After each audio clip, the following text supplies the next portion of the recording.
So, so emotional sobriety is the idea that I'm not just not I'm not emotional sobriety is where I'm not just not drinking anymore or not gambling or sexting or whatever anymore.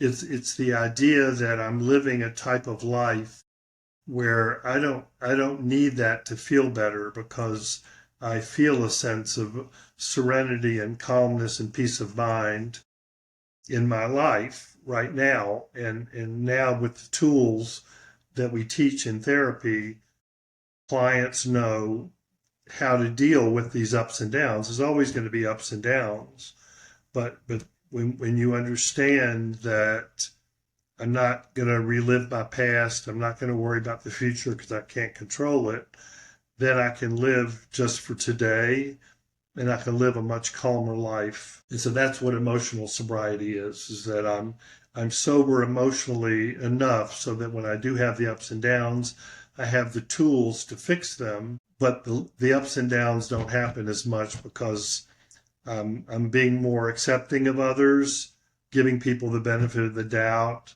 not getting angry, all those things which are part of the roots sometimes of why we have the addiction and why we are escaping into that fantasy um, is what's happening. And so when that's not happening anymore, then we can feel that sense of emotional sobriety again. About what? A workbook. Okay. So in my workbook, for example, I'll talk about 4 different distractions that distract people from living this life of emotional sobriety. And those 4 things are technology, work, other people that drive us crazy, and feelings. How do I deal with my feelings? And so technology distracts us because we're constantly on our phones. We're constantly not listening to other people. Even if we're just scrolling on our phones, we may not be paying attention to our partners, our loved ones, and that can create some a sense of tension, and then you're not living in emotional sobriety. And then work, for example, if somebody is a workaholic and is bringing work home and again not participating with the family to the extent that's healthy, then that also can lead to a break in the emotional sobriety too. Number 3 is other people. Again, that's what we were talking about before, is that idea of accepting other people, giving people the benefit of the doubt, getting rid of resentments, forgiveness, things like that.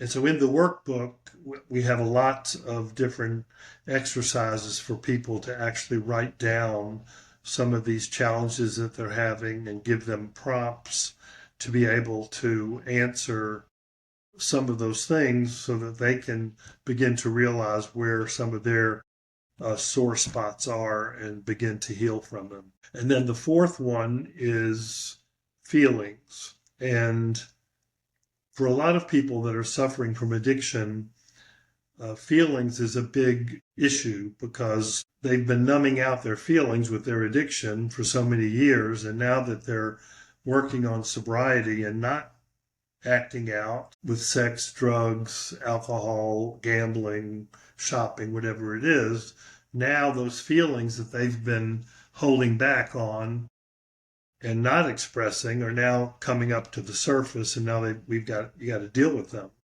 And so the workbook gives them opportunities to understand some of the difference in the feelings,